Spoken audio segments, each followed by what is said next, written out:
Well, in 1988, African nations signed a treaty that would boost African airlines and provide much-needed transportation options for people across Africa. The so-called Yamoussoukro Decision has since been written into law, but has yet to be actually implemented by all 44 African countries that adopted it. For nearly 3 decades now, African aviation officials have tried and failed to get the African Union to implement the agreement that would make the entire continent one connected free airspace for civilian aircraft.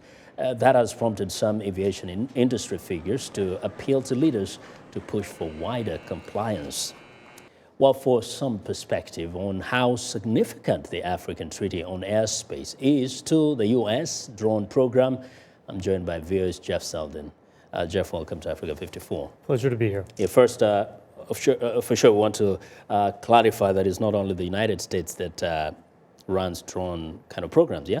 Right. I mean, there have been several countries that have been flying drones and other reconnaissance. And most of the time when people think of this type of reconnaissance, they're thinking of the drone aircraft, the ones without any pilots. But as we saw in the search for the Nigerian schoolgirls, not all the reconnaissance. In fact, at the beginning, some of it wasn't done by drones at all. It was being done by small turboprop planes that you might see flying anyway in the region. And the demand for this type of surveillance, in U.S. military terms, they call it ISR, intelligence, surveillance, reconnaissance, is growing.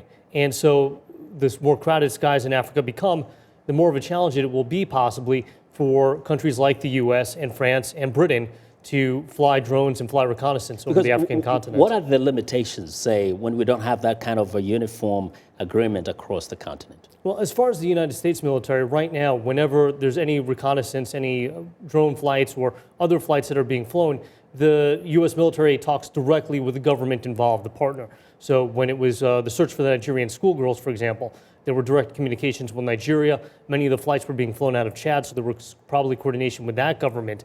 But it becomes a challenge because the demand is so great at various hotspots in the continent, and as different nations and the U.S. military find more uses and more information that can be gathered by the use of drones and other reconnaissance flights, it creates a greater challenge, busier skies.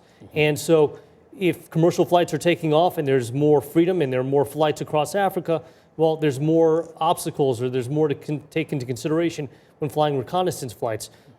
Perhaps one of the best examples were when you have military operations and civilian operations is in Ukraine, where a civilian passenger flight was shot down in the midst of a military conflict, and all sides would want to avoid something like that. Okay, yeah, so it would help streamline how the two operate and how they work together.